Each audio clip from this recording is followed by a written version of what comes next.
DBC Bar and Grill at 1001 Veterans Boulevard in Metairie, Louisiana. And we are talking tonight. We're going to be talking a little bit about the NASCAR Camping World Truck Series, along with the NASCAR Xfinity Series from this past weekend's races and events that happened at Bristol Motor Speedway. We'll be talking a little bit about what's going on here at the DBC Bar and Grill. Tonight is steak night, so if you want a steak with garlic mashed potatoes and some other fixings, there's a garlic toast that goes with that as well. Great deal. It's $14.99, and it's a great deal for the price and the amount of food you get here at DBC Bar and Grill. That's at 1001 Veterans Memorial Boulevard in Metairie, Louisiana. You can't miss us. We're right on the corner of Oak Lawn and Veterans Boulevard, about a block and a half down from Dornack's Grocery if you're headed to the west on Veterans Boulevard. That's where we're at tonight, broadcasting live from the DBC Bar and Grill in Metairie, Louisiana. So let's get right into it. Some news that actually came out of the Camping World Truck Series this past week was what I guess you would say was some shocking news, as William Byron, who drives for Kyle Busch Motorsports in the Camping World Truck Series. He drives the Liberty University Toyota Tundra for Kyle Busch Motorsports. Next year, he will be moving up to the Xfinity Series. Now that, being that William Byron has won 4 races already this year in the Xfinity Truck Series, that's no big shock that he's already looking to, get a ride and move on up into the Xfinity Series. What the shocking part of it is the fact that where he is going next year for his ride. He will be going and he's going to be driving for Rick Hendrick and Hendrick Motorsports in the Xfinity Series through Dale Earnhardt Jr.'s operation at Junior Motorsports. So that's a big shock, I'm sure, to Toyota as well as Kyle Busch Motorsports. And Joe Gibbs Racing, because Joe Gibbs Racing, usually puts drivers in or takes drivers from Kyle Busch Motorsports, puts them in the Xfinity Series, and then winds up bringing them on up some form or another in the Sprint Cup Series, such as what Eric Jones will be doing next year, as we alluded to last week. The Furniture Row Motorsports team that Martin Truex Jr. drives for, the number 78 Furniture Row Bass Pro Shops tracker team, Eric Jones is going to be the companion team for those guys next year. So he's moving up to the Sprint Cup Series. It'll be named something else. NASCAR hasn't announced a name yet for the series in that division next year, but it will be happening. There is a new name coming. We do know that. But Eric Jones will be joining in the number 77 5-Hour Energy Toyota Camry for Furniture Row Motorsports. So that is, like I said, it's kind of a shock that Byron signs with Hendrick to run for Junior Motorsports in 2017. And it's a multi-year agreement with him, and it's got to be a shock for Kyle Busch and the Toyota team over there, because that kid's he's lighting a fire up under the Truck Series this year. He's the points leader. He's won 4 races already. He's locked himself into the race for the championship, and if he wins the championship and then he leaves and moves to the Xfinity Series and goes up into run for Junior Motorsports next year, which is an affiliate of the Hendricks organization, that's going to have to sting a little bit, especially for Kyle Busch. And he, being a former driver for Rick Hendrick over there at Hendrick Motorsports, and when he was let go, it was Dale Earnhardt Jr., who was actually the driver who took his place. So that's some big news. If you look at what's coming out of the Camping World Truck Series right now in big news from last week, he goes to Liberty University. I don't know that I don't know if it's a one-year deal with the Liberty University and him driving that truck this year, or if Liberty University will follow him and move up into the Xfinity Series with Hendrick Motorsports and Junior Motorsports next year. That is yet to be determined or seen, and all of those things I'm sure Rick Hendrick's already got worked out. He's probably got sponsors, beating down the door to get on the side of a car and be able to do something with William Byron in the Xfinity Series next year. It's not determined yet which car that William Byron will drive over at Junior Motorsports, but he has a whole stable of cars over there. So that's one of the big things that come out of the Camping World Truck Series for this past week is the fact that William Byron will be driving for Junior Motorsports in association with Hendrick Motorsports next year, which I guess is a great thing for him. Eric Jones won the pole last Wednesday for the Food City 300 at Bristol Motor Speedway. And it was his seventh pole of the season. His team owner, Kyle Busch, in the number 18, started on the outside. And then the rest of the top 10 was Daniel Suarez, Brandon Jones, Austin Dillon, Darrell Wallace, Kyle Larson, Justin Allgaier, Regan Smith, and Ty Dillon. This looks like, this is the Xfinity Series. I'm sorry, I thought I was speaking here on the Camping World Truck Series. But that was for this past Friday night.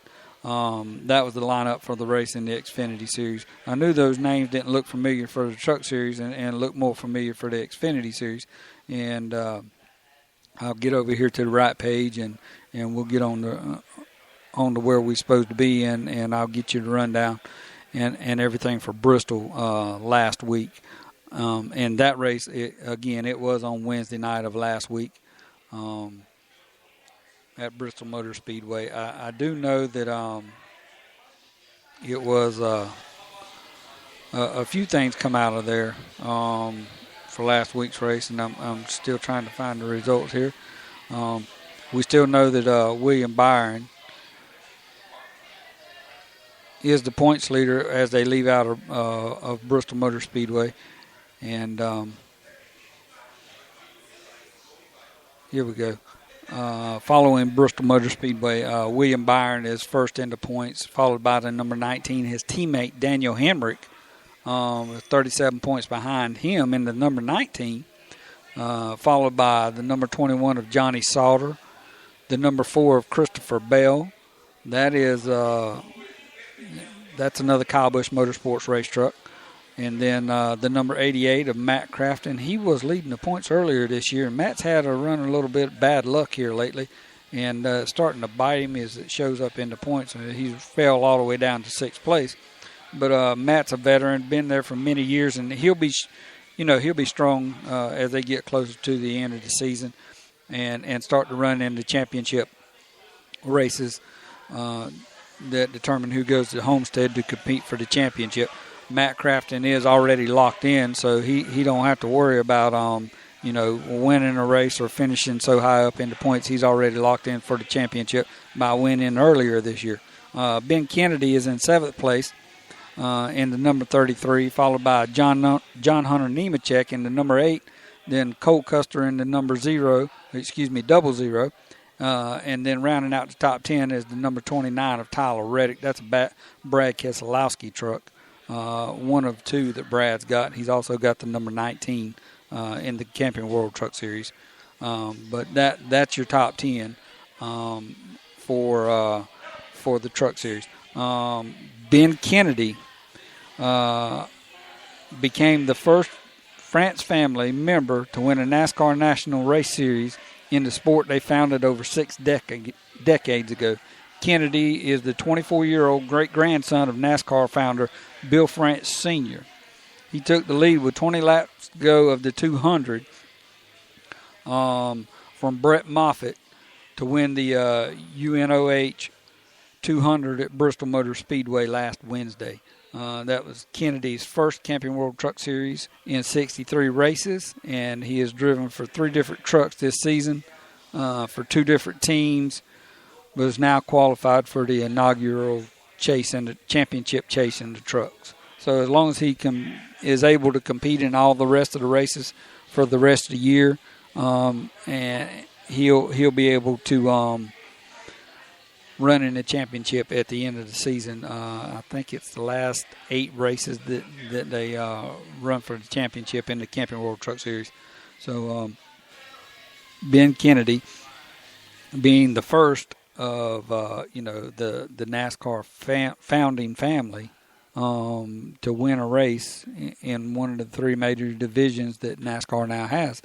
That's kind of odd because NASCAR's been around for over 50 years now, and you would have thought that somebody in that family, whether it was a grandson or a son or somebody, would have competed in the series at one time or another over the past 5 or 6 decades, and won a race at least once before now. But that's a great honor, for Ben Kennedy and those guys over there, and we want to say congratulations to him.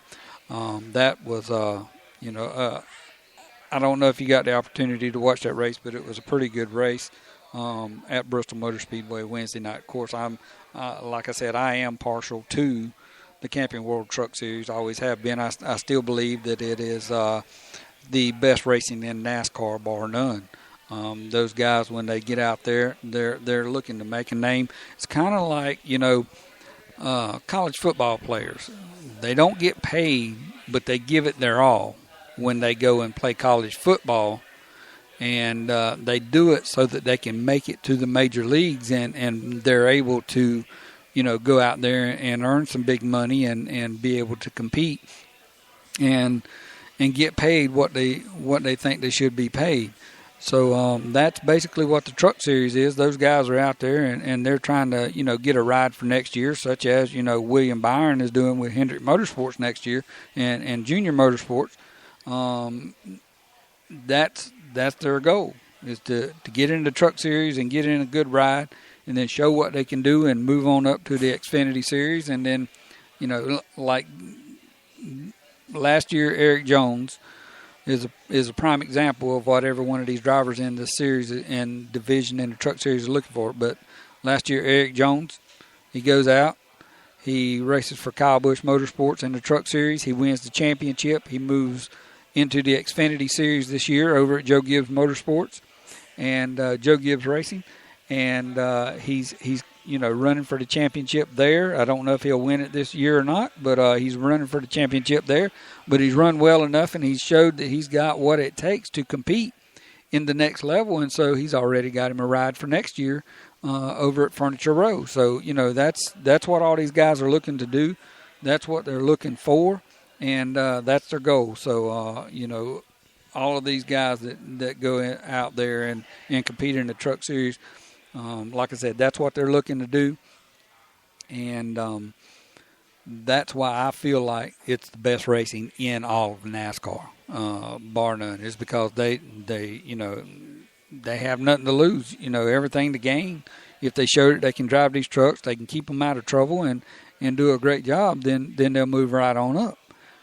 So that's why, again, like I said, I believe this is the greatest racing in all of NASCAR, in as far as the 3 top divisions go. And if you want to see some great racing, I encourage you to tune in week and week out.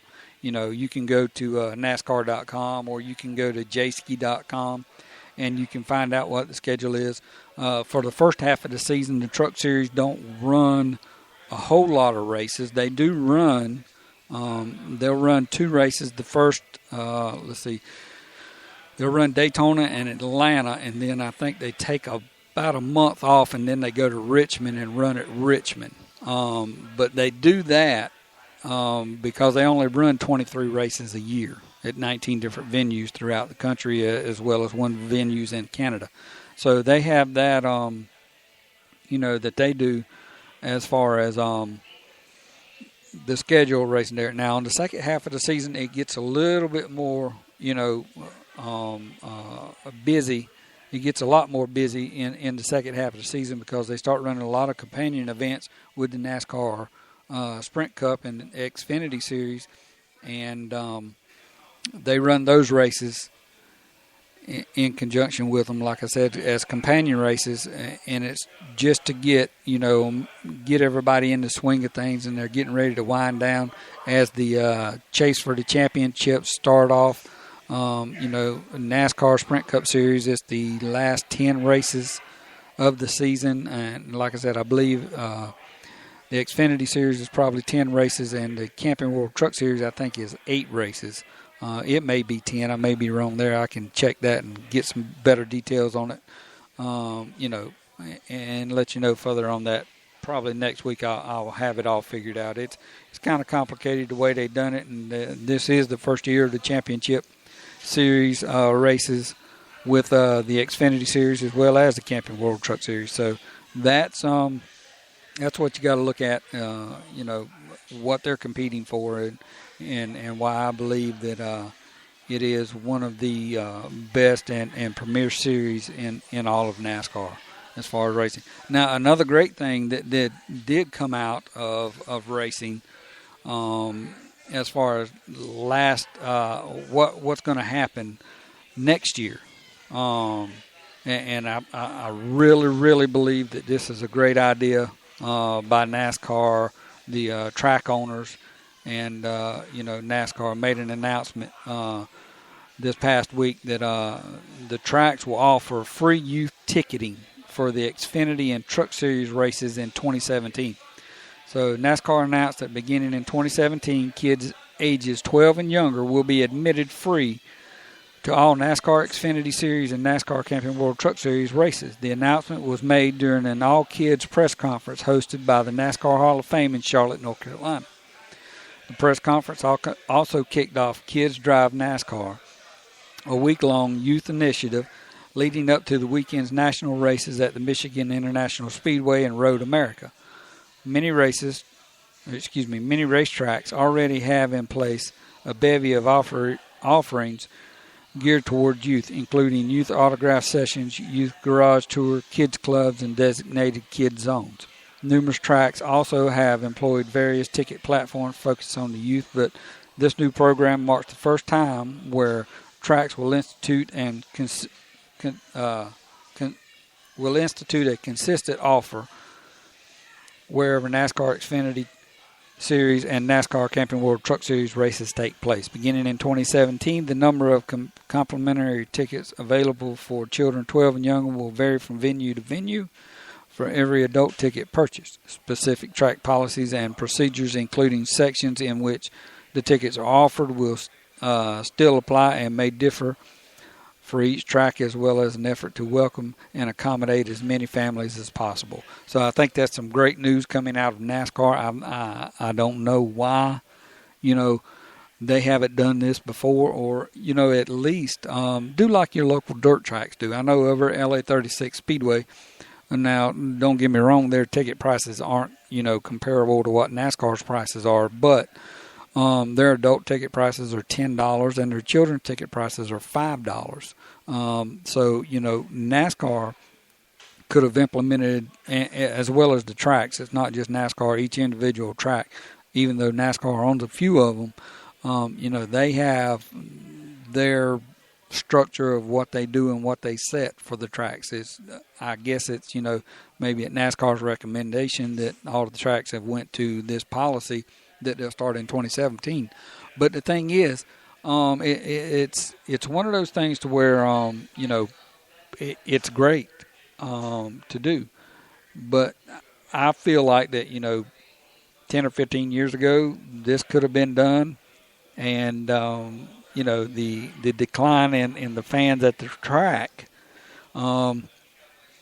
maybe would have stabilized a lot better, because I know as you watch races on TV, just like Bristol this past week, I've been to Bristol, folks, and I've sit in the stands, and I've sit in the stands at Bristol Motor Speedway when it was 75, 80,000 people, and it was packed. And then they expanded the Bristol Motor Speedway to now. I think it holds over 100,000 people, and I have actually seen that track packed to capacity with race fans at Bristol Motor Speedway. But what I seen this past weekend was a whole different story. Now, granted, there were some rainouts and stuff like that, and the Sprint Cup Series race actually did not race until Sunday. It was supposed to race Saturday night, and it did not race until it wound up racing Sunday. So that may have had some bearing on what it what the capacity was as far as how many fans were in the stands that you've seen on TV. But it's happening all over NASCAR. It's one of the things, and one of the reasons why they're not filling the stands is it's one of numerous reasons, I feel like.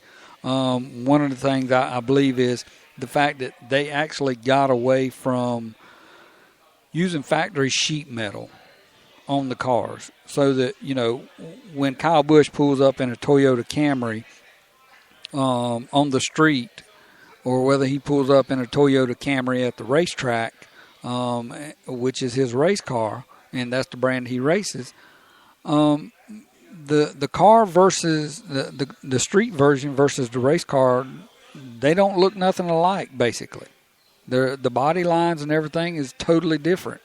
And I think that's one of NASCAR's biggest problems, is they've got away from it being a stock car event to wind up it's now a race car. And I think that's a shame. I know that a lot of it, they say it has to do with safety and things like that. But, you can build that cage, and you can build everything safety-wise to protect that driver, and then you can hang that car with the factory sheet metal, and you're going to come out with the same outcome as far as safety, but you're going to have a car that actually looks like it's factory, that it's something that you can go to the dealership and buy. And that's what this great sport was founded on, was, back when in 1957, when Bill France and the other guys got together to form the NASCAR race group the way they did down in Daytona Beach. I mean, when they had the first race, it was, you could go to a local dealership. I didn't care where you were.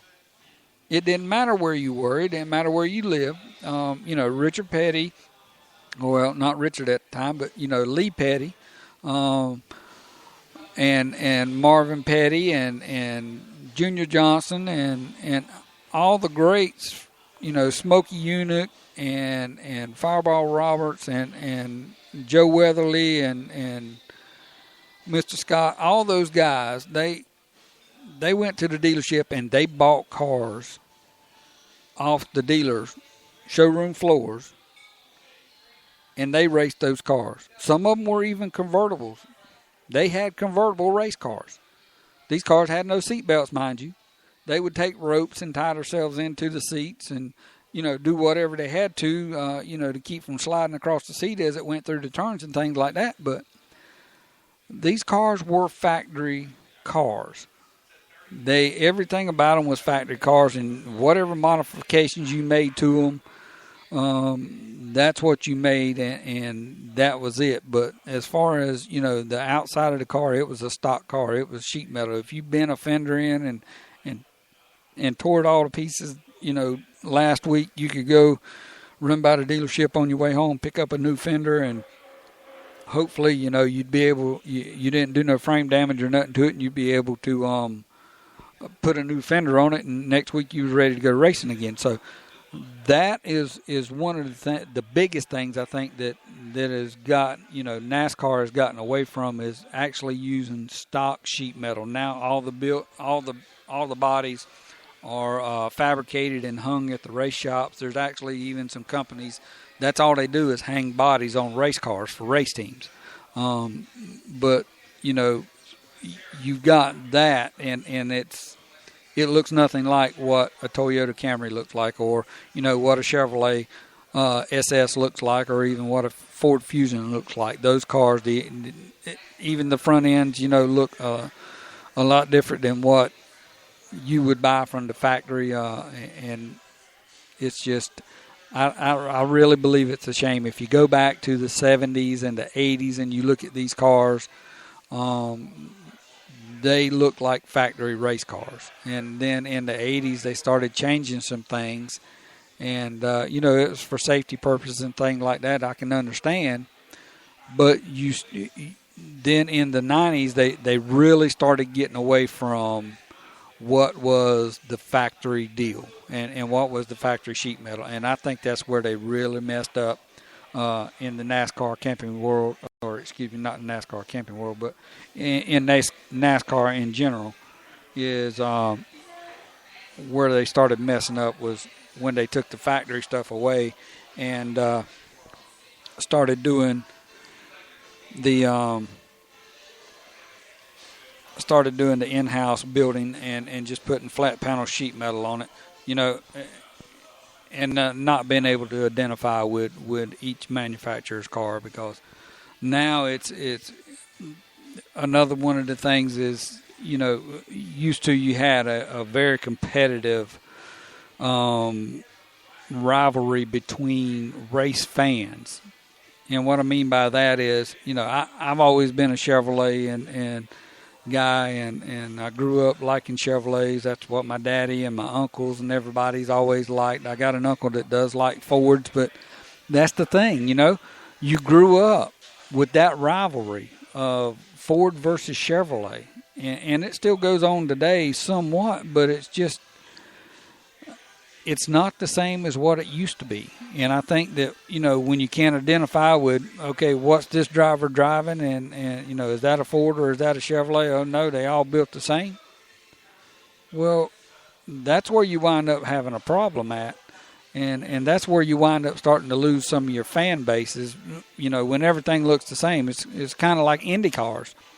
They all look like, go-karts. I mean, there's Hondas there, and I don't know what other kind of cars, but I know there's Hondas in the IndyCar, and there's probably Mercedes or, something like that. But the thing is, you don't know what they are. They're running over 200 mile an hour, and you can't see what they are. So, you can't tell what the difference is in the cars. It's Honda powered, that, but that's it. And that's the way it's turned out to be in NASCAR, is the fact that all the cars look the same. And it's a shame. Now, the Xfinity series is a little bit different. You can tell, the front end of a Mustang, and you can tell the front end of a Camaro, and you can tell the front end of the Camry. But the bodies are still, they're still using in-house sheet metal. They're not using the factory sheet metal on them like they used to years ago. And so it's a problem. I really believe that the fan, is turned off by the fact that all the cars look the same. They're all the same. And I know this, firsthand by just the fact that I had talked to some people earlier this year about buying some chassis. And they said, yeah, they had, quite a few chassis they could sell me. Some were Hopkins chassis. Some of them were ECR, RCR chassis. Some of them were KBM chassis. And but the thing is, I could make them whatever I wanted them. So I could take a truck chassis that come from Kyle Busch Motorsports, which all he runs is Toyotas. But I could take one of his chassis and I could hang a Chevrolet body on it, put a Chevrolet motor put a Chevrolet motor in it.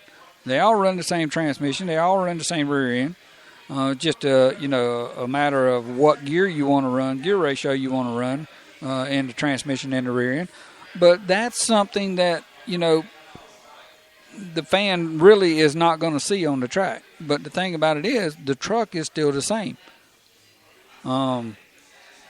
So it's a chassis, and so that's what I mean by NASCAR needs to get back to the basics of using the factory sheet metal that comes on a truck, so that if I want to build a race truck, I can go buy a chassis from Kyle Busch Motorsports. and I can put a Toyota Tundra engine in it from TRD or whoever might build the engine for me for that race truck.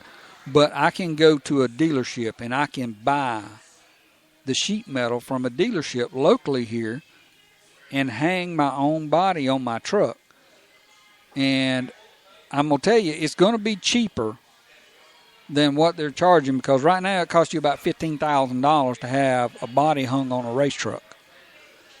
But if NASCAR would go back to doing the factory sheet metal so that everybody could hang their own, you don't necessarily have to go to the dealership and buy it.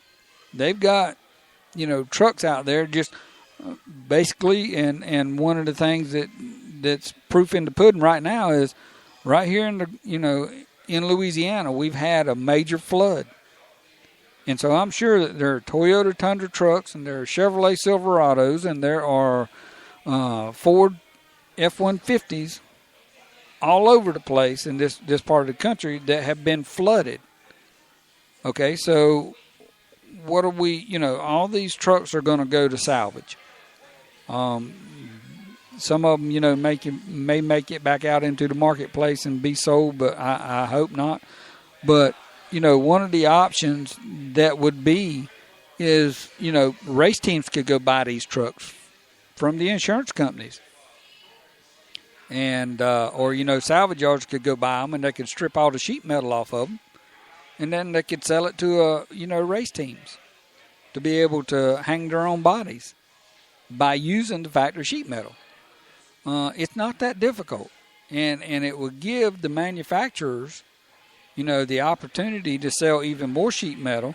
It would give more people the opportunity to be involved. Now, the problem with that is it's just like politics in this country. It's got to be more about the money than it is about the sport of racing and auto racing. And so that's why now you've got, the big teams that up in the Cup Series, they all have most of them, I think it's 36 of the teams have what they call charters now. It's kind of like a franchise, but it's basically a guarantee they make it into the race week in and week out.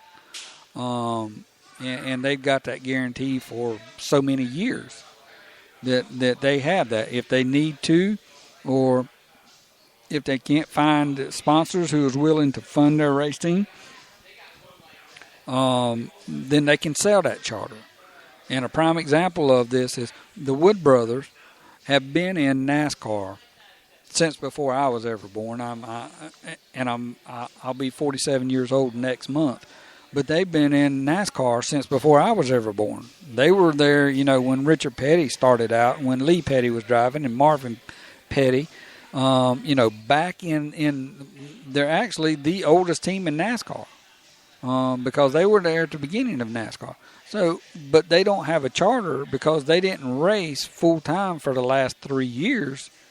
So now every race that they race, they have to qualify for.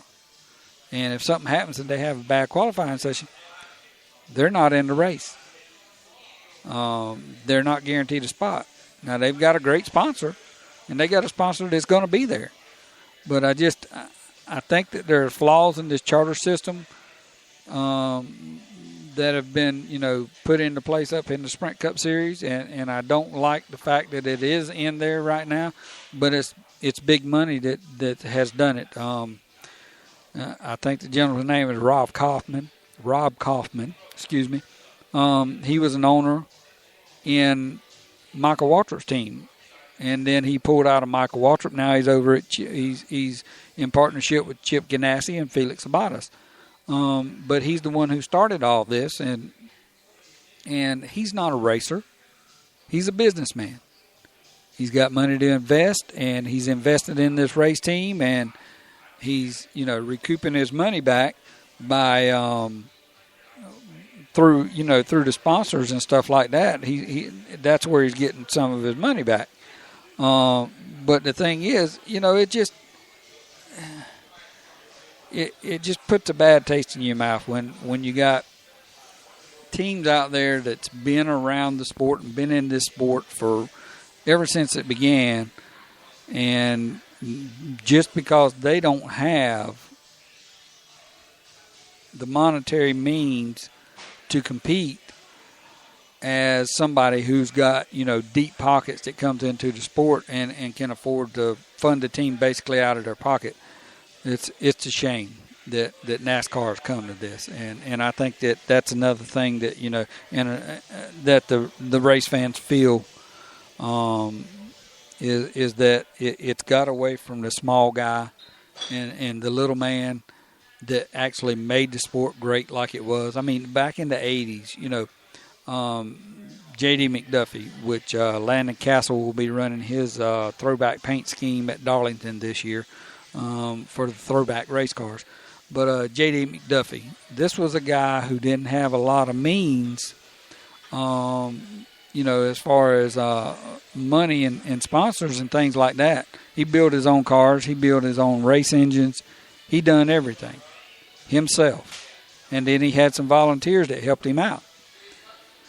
But that is what built the sport of NASCAR.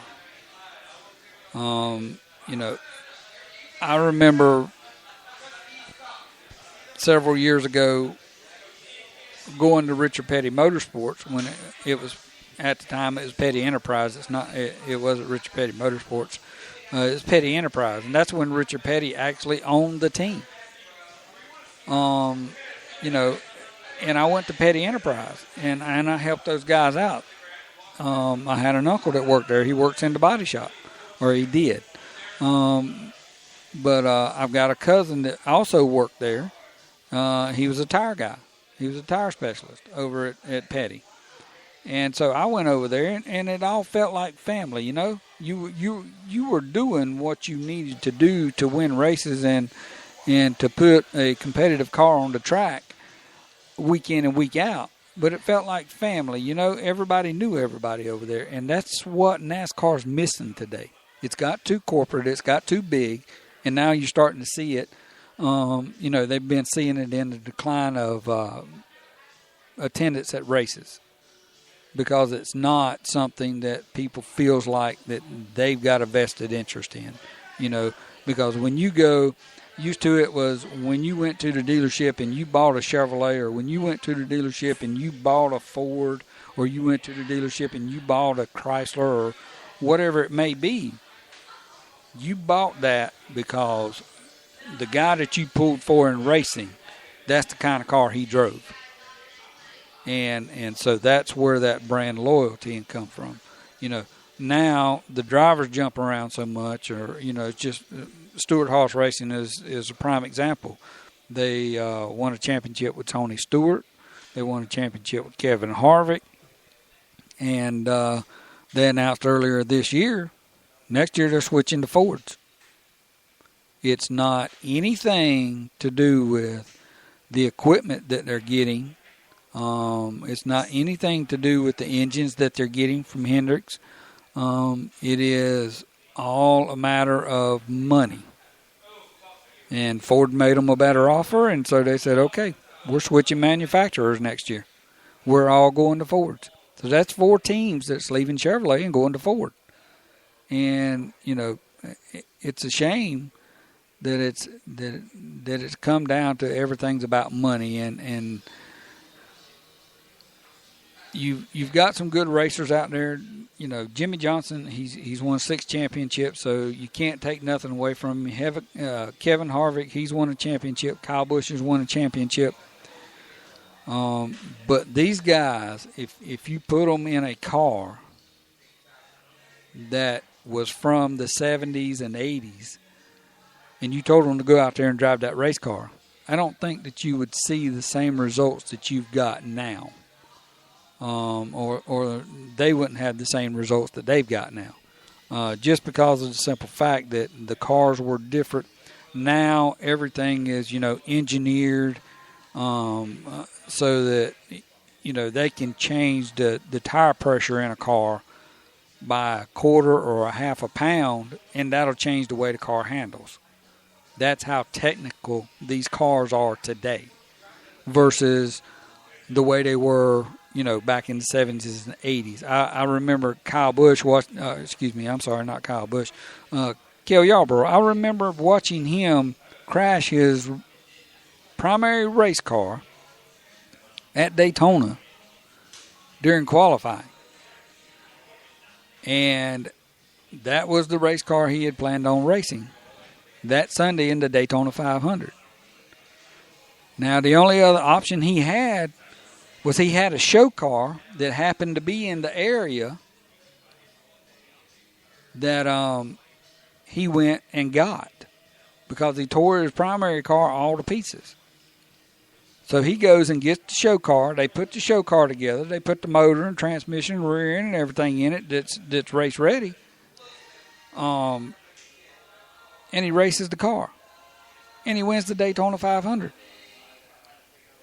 So, that's a different breed of racer, and that's a different race car than what they've got today. Now you hear drivers, I've even heard Jimmy Johnson, this thing drives like a piece of crap. And, you hear them talk about adjustments they make on the cars. They'll take a half a pound out, or they'll put a half a pound in, or they'll put a half a round of wedge in, or they'll take a half a round of wedge out, whatever it may be.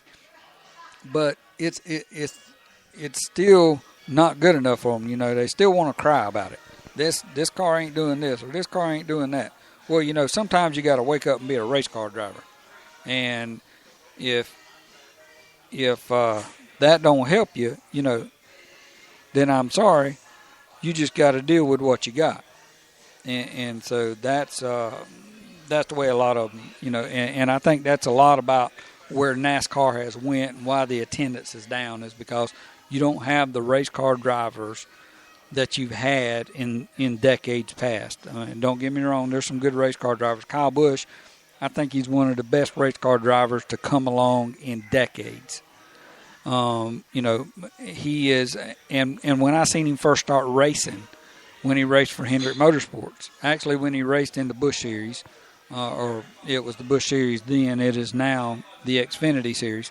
But when I seen Kyle Busch in the Xfinity Series, I said, that kid right there is a race car driver.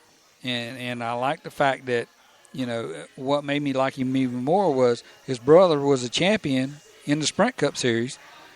And instead of, doing what everybody thought he was going to do, which was go to Rouse Racing and be a teammate with his brother, he said, no, I'm going to do my own thing, and I'm signing with Hendrick Motorsports. And so he signed with Hendrick Motorsports, and he drove for 3 years over at Hendrick Motorsports, and he won a race over there. But what I liked about him was you knew what you got when you got Kyle Busch in a race car.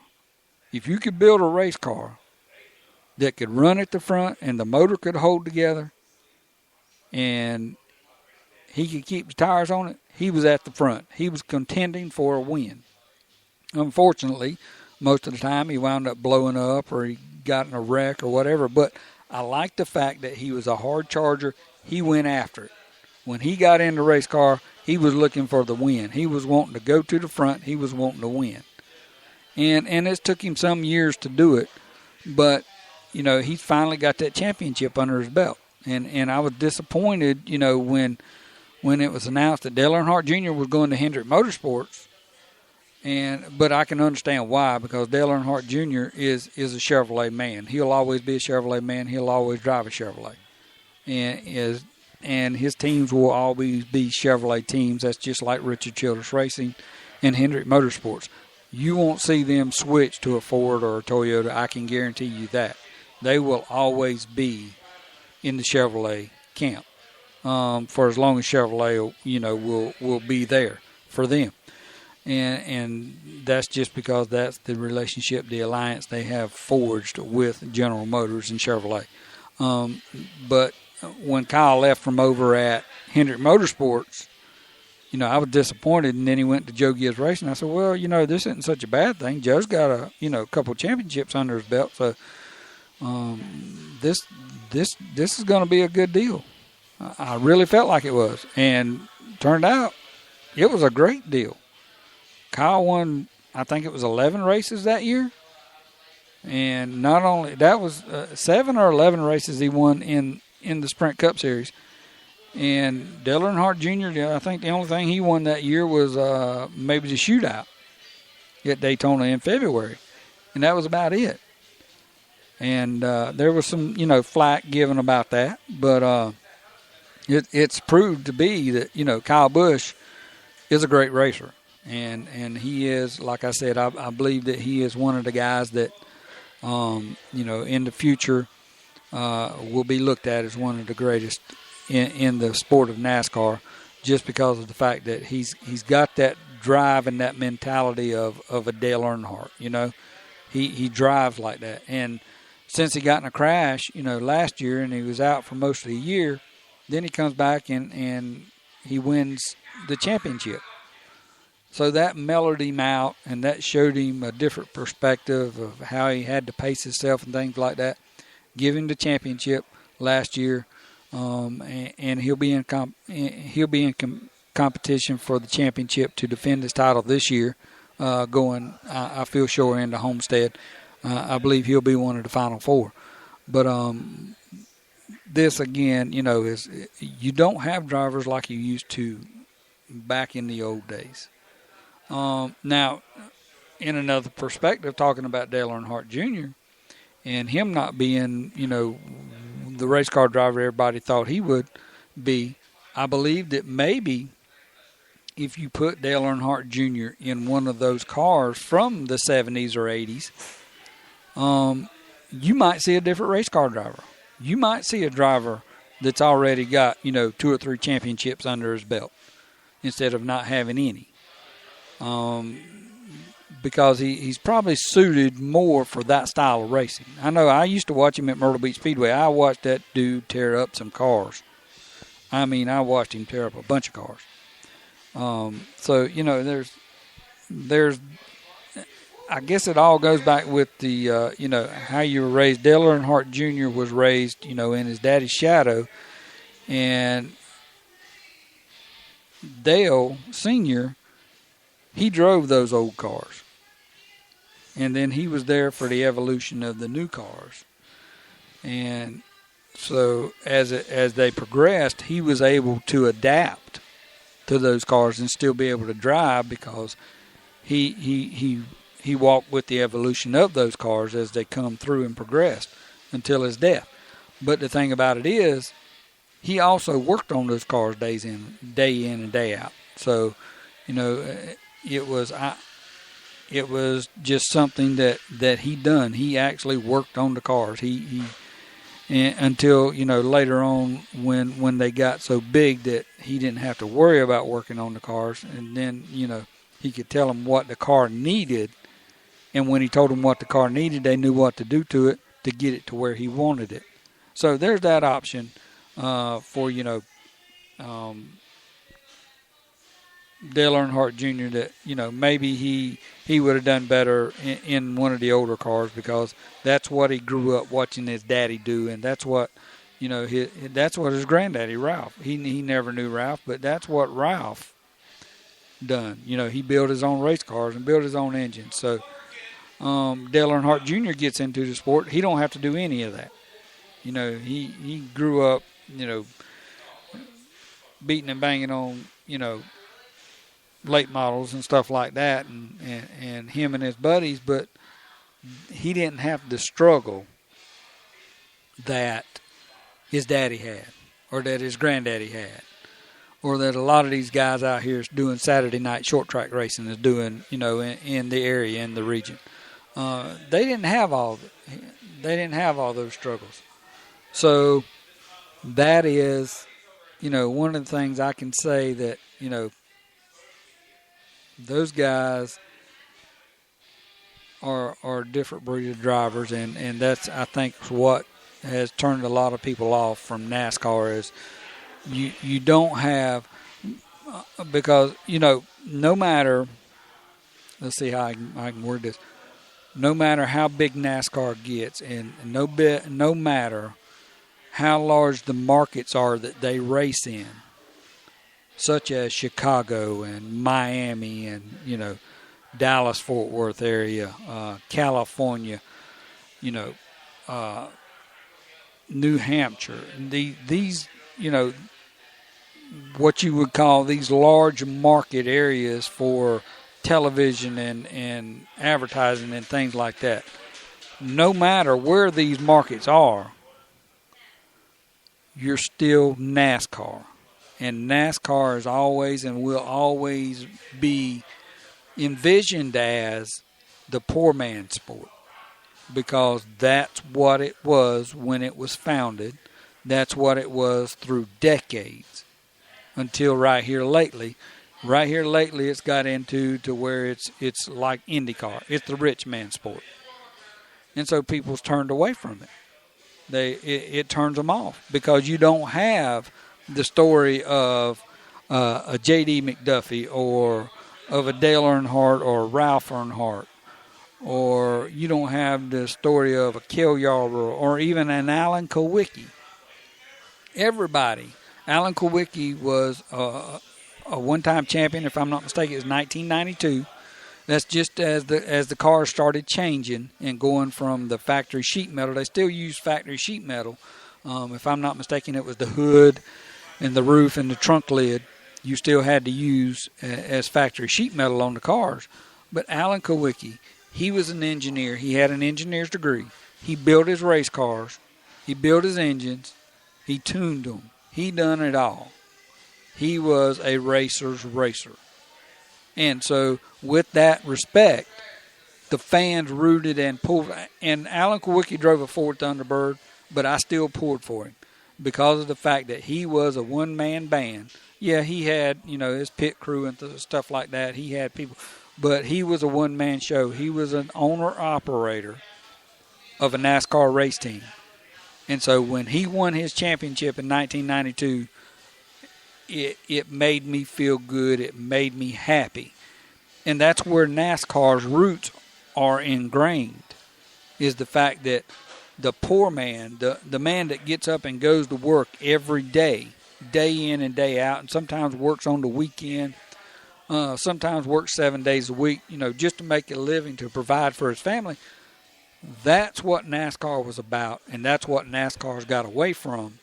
And now you've got the problem with NASCAR trying to figure out why all the fans aren't there like they used to be. Well, when you change your colors or you change your coat, but the season's still the same, people's not going to be with you. You can't put on a fur coat in the middle of the summer and expect everybody else to put on a fur coat with you. They're going to do something different. And that different is they're going somewhere else. They're going to find something else to do. And, that's I think is what the problem is with, NASCAR, is the fact that they've changed so much and got away from their roots and where the people are that used to follow NASCAR, that people can't relate with them anymore. When you're talking about sponsorships, it's between $15 and $20 million a year. The average man don't relate to that. I know I don't. I know for a fact. I know what it costs to operate one of these teams and be competitive week in and week out. I will say that. But do I have that money in my pocket to do that? No, I don't. So I've got to go out and I've got to find sponsors that's going to give me, I hope, the opportunity to prove to them that they can give me $4 million a year and that I can put a product out there on the track that's going to be competitive week in and week out, that I can put a driver in the seat of my race truck and that he's going to be competitive week in and week out no matter what. And he's going to be well-spoken. And he's going to be, somebody that can be seen on camera and that somebody that can be seen in public that's going to represent them as well as my race team with the utmost respect that we seem to believe should be today in society. Back in, I remember the first time the Daytona 500 was televised live on CBS. At the end of the race, you see Cale Yarborough and Donnie Allison and Bobby Allison. Cale and Donnie gets into it, and then Bobby goes over there, and you're seeing live on national television. Nobody's never seen it before, but it's a race. And a fight's broke out at the end of the race. They're fighting because they got into each other and wrecked each other, and they're upset because they didn't win the race. But, you know, that's a thing of the past. And now, if you get in a fight, NASCAR is going to fine you several $1,000s. They're going to put you on probation, which I'm not condoning fighting or anything like that. But sometimes, you know, you gotta look at it and you gotta say, you know, it is what it is. Now, in a different perspective, and I can see where NASCAR would say, you know, there's no need in you fighting, is because of the fact that these drivers today, they don't have invested in these race cars, in these race trucks, what the drivers of past years had involved and, you know, were invested in. A lot of these drivers, it was their own teams, or they owned part of the team, or, you know, the way they got paid was by the purse. They didn't have this, you know, multi-year contract where they were guaranteed so many thousands or millions of dollars and things like that. It was just one of those things to where they did what they did, and that was the end of it. And every dime that they made racing went into their pocket and went into that race team. So, you know, they had to compete and watch out for their equipment. Now, today, it's the sponsors that's paying for everything, and so they really don't care, you know. They go out there and tear up a truck and say, okay, well, I'll be back next week. Now, of course, you can't do that week in and week out, because if you do, you're going to lose your ride. But there is not as much vested in these teams by the drivers as what there was years ago. We're going to move on. Tomorrow night we'll be here live at DBC Bar and Grill again, and we hope to have you guys tune in with us. And we'll talk some more racing. We'll get more into the Xfinity series. I know I went on a lot tonight about NASCAR and the direction it's in, but I think that's something that we needed to be said. But tomorrow night we'll talk some Xfinity racing, we'll talk some Sprint Cup racing, and we'll look at possibly getting into what's going on the schedule this weekend. Till tomorrow night, this is Race Talk with Big Easy Motorsports. Good evening.